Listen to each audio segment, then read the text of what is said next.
Hello दोस्तों, नमस्कार। स्वागत है आप सभी का एक बार फिर से अपने यूट्यूब चैनल RS Academy 24 पर। यदि आप चैनल पर पहली बार आए हैं तो चैनल को सब्सक्राइब करके बेल आइकन को प्रेस कर लीजिए। वीडियो को लाइक कमेंट शेयर कर दीजिए।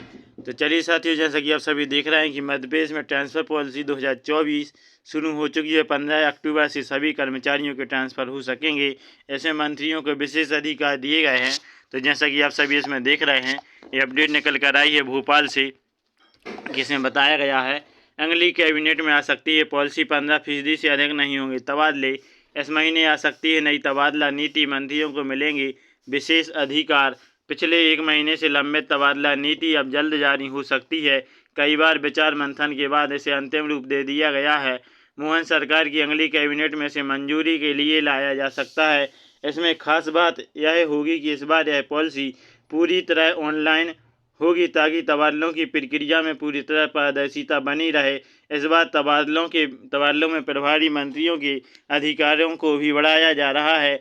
इसका विस्तृत खाका नई नीति जारी होने पर ही सामने आएगा।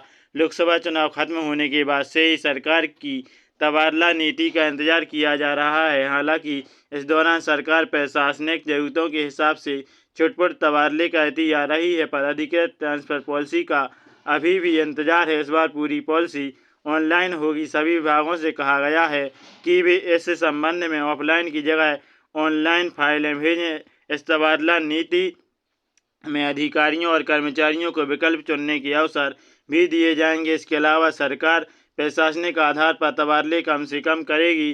सरकार की मंशा है कि तबादले 10% से अधिक नहीं किए जाएं।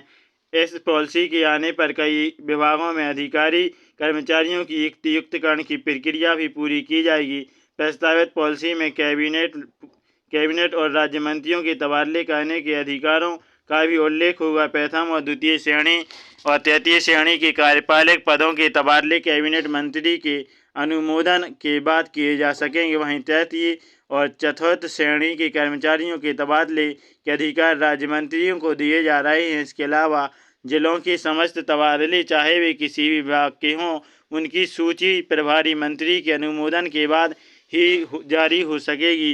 इसमें सांसद और विधायकों की सिफारिशों का भी ध्यान रखा जाएगा। बताया जा रहा है कि तबादला नीति अब पूरी तरह तैयार है। इस पर कैबिनेट की अगली बैठक में चर्चा की जा सकती है। शैक्षणिक सत्र शुरू हुए 2 महीने से अधिक का समय गुजर गया है, लिहाजा सरकार सिर्फ बेहद ज़रूरी तबादले ही करेगी। दूसरी तरफ राज्य के कर्मचारी संगठन अब तबादला नीति जारी करने के पक्ष में नहीं है। उनका कहना है कि शैक्षणिक सत्र शुरू हो गया है और ऐसे में अगर तबादले किए जाते हैं तो कर्मचारियों को अपने बच्चों को स्कूल में प्रवेश दिलाने में दिक्कत आएगी और उनकी पढ़ाई प्रभावित होगी। 2 साल से हो रहा है इंतजार। मतलब है कि पिछले साल चुनावों के चलते तत्कालीन सरकार ने तबादला नीति जारी नहीं की थी। विभागों को सिर्फ जरूरी तबादलों के अधिकार दिए गए थे। 2 साल पहले जुलाई माह में तबादला नीति जारी हुई थी, जिसमें 10 दिन तक तबादलों का समय नियत किया गया था, जिसे बाद में 5 दिन के लिए और बढ़ा दिया गया था।